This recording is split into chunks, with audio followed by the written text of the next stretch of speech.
मेरे प्यारे हिंदी के प्रतियोगी अभ्यर्थियों, हिंदी वागधारा चैनल में आपका स्वागत है। एक नई श्रृंखला के प्रश्नों के साथ। श्रृंखला के सारे प्रश्न आपकी परीक्षाओं के लिए उपयोगी हैं। आप शुरू से अंत तक इनका अध्ययन करें तो आप पाएंगे कोई न कोई एक नया प्रश्न जो आपकी तैयारी से 1-2 प्रश्न 3 प्रश्न ऐसा मिलेगा जो आपको नया लग सकता है। आप उनको भी तैयार करें और अपना रिवीजन करते हुए जो नई चीज़ मिले आपको अपने नोट में उसको भी सुरक्षित कर लें। आइए इस श्रृंखला के पहले प्रश्न की शुरुआत हम लोग करते हैं।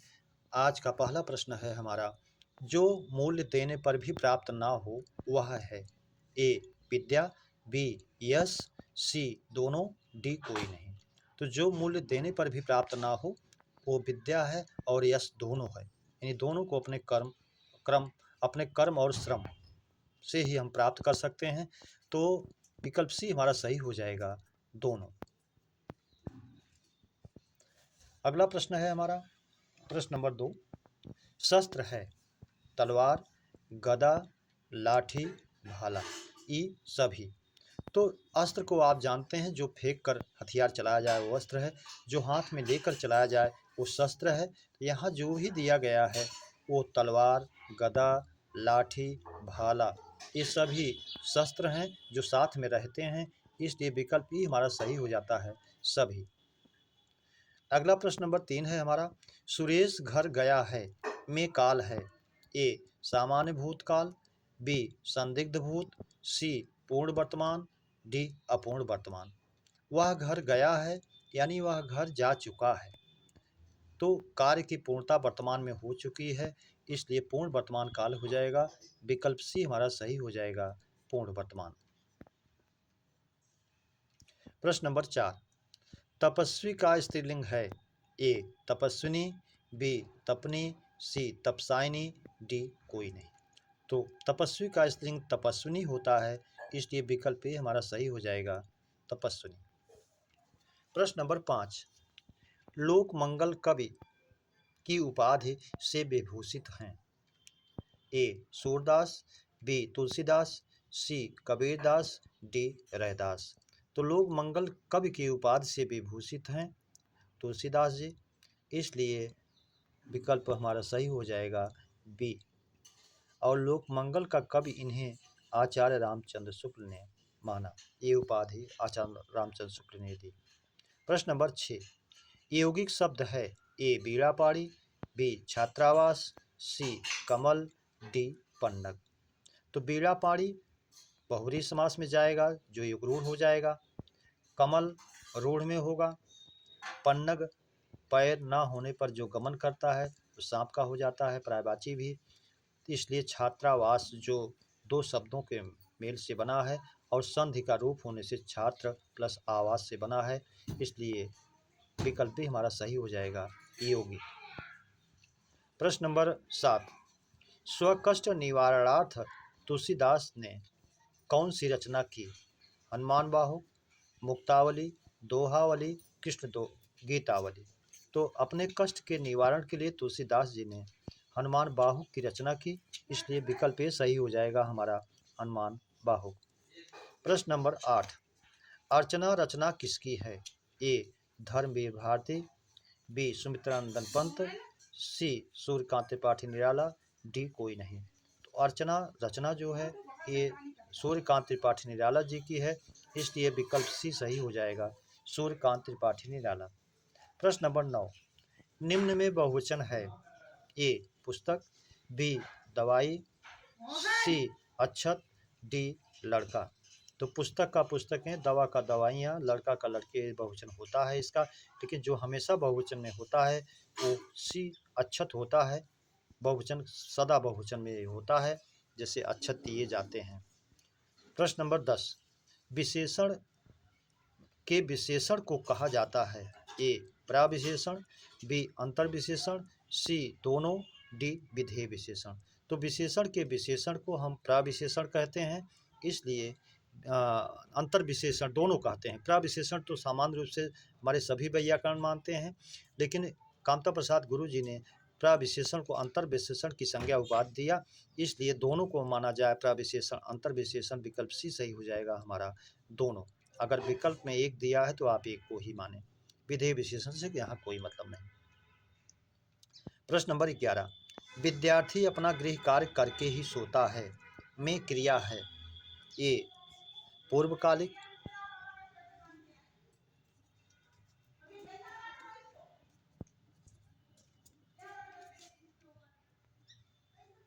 बी सहायक, सी नाम धातु, डी संयुक्त। तो जब कर्ता एक कार्य करके दूसरा कार्य करता है तो पहले होने वाली क्रिया में पूर्वकालिक क्रिया होती है, इसलिए विकल्प ए ही सही हो जाएगा, पूर्वकालिक। सहायक क्रिया है नहीं, मुख्य क्रिया से यहाँ उससे कोई विशेष मतलब है नहीं। नाम धातु, नाम धातु संज्ञा सर्वनाम विशेषण से, संयुक्त क्रियाएं दो क्रियाएं मिलकर के बनती हैं, इसलिए भी नहीं। प्रश्न नंबर 12, प्रत्यक्ष में समास है ए अव्ययी भाव, बी कर्मधारय, सी बहुव्रीहि, डी तत्पुरुष। प्रत्यक्ष प्रति प्लस अक्ष, तो यहाँ प्रति उपसर्ग आया है और जो संज्ञा के पहले उपसर्ग अव्यय या निपात आता है वो अव्ययी भाव होता है, इसलिए विकल्प ही हमारा सही हो जाएगा, अव्ययी भाव। प्रश्न नंबर 13, सारा दूध बह गया में एक विशेषण है ए परिमाणवाचक, बी संख्यावाचक, सी सार्वनामिक, डी गुणवाचक। सारा दूध बह गया में विशेषण है। अब यहाँ दूध की मात्रा बताई जा रही है, माप की बात हो रही है, इसलिए परिमाणवाचक में जाएगा, विकल्प ए हमारा सही हो जाएगा, परिमाणवाचक। प्रश्न नंबर 14, किसी भी व्यक्ति वस्तु स्थान या भाव का नाम है ये संज्ञा, बी सर्वनाम, सी विशेषण, डी क्रिया। तो किसी व्यक्ति वस्तु स्थान या भाव के नाम को संज्ञा कहते हैं, इसलिए विकल्प ए हमारा सही हो जाएगा, संज्ञा। अगला प्रश्न नंबर 15, संन्यास के लिए घर छोड़ना वाक्यांश का एक शब्द है, प्रावरज्या, यायावर, केवलात्मा, निरीह। तो सांसारिक मोह माया से जो रहित है वो निरीह कहा जाता है। हर्ष विषाद सुख दुख से मुक्त शुद्ध स्वभाव वाला जो होता है वो केवलात्मा कहा जाता है। यायावर, जो एक स्थान पर टिक कर नहीं रहता वो यायावर कहा जाता है। और संन्यास के लिए जब घर छोड़ना वाक्यांश का होता है तो उसका बनता है प्रावरज्या। प्रश्न नंबर 16, कुछ और कुछ समश्रुत भिन्नार्थक शब्द का अर्थ है ए उरोज या आस्थन, बी प्रस्थान, बी पलायन प्रस्थान, सी छोड़ना जाना, डी कोई नहीं।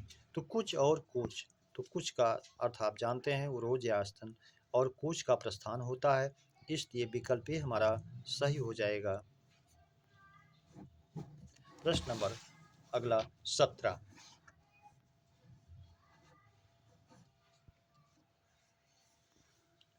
दुर्जन में उपसर्ग है ए दुर, बी दुर, सी दु, डी दुरा। तो दुर्जन में दुर जो है हल चिन्ह युक्त दुर बनेगा उपसर्ग, और ये संस्कृत का उपसर्ग है, तो विकल्प भी हमारा सही हो जाएगा, दुर।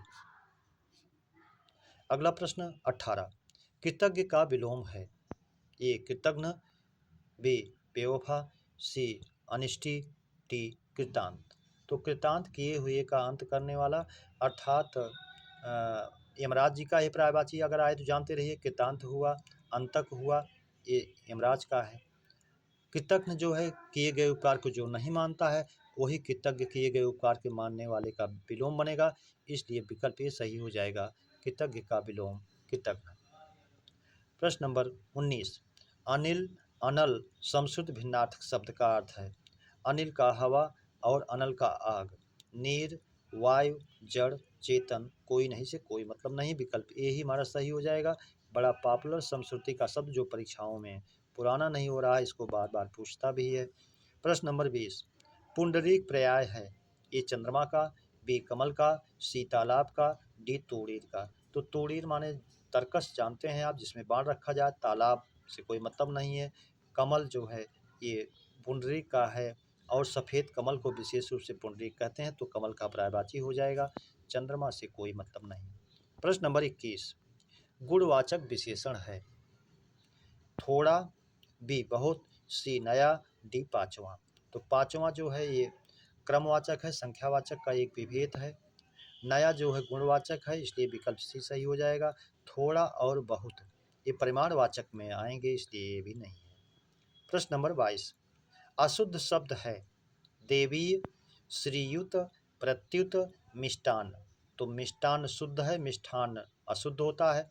प्रत्युत अगर इसमें हल चिन्ह लग जाता है तो अशुद्ध हो जाता है। श्रीयुत में लग जाए तो अशुद्ध, क्योंकि श्रीयुत और प्रत्युत दोनों शब्दों में हल चिन्ह नहीं लगता। अंतिम देवी अशुद्ध है, अगर दैवीय होता ये तब ये शुद्ध होता है, इसलिए अशुद्ध शब्द जो है विकल्प यही हमारा हो जाएगा।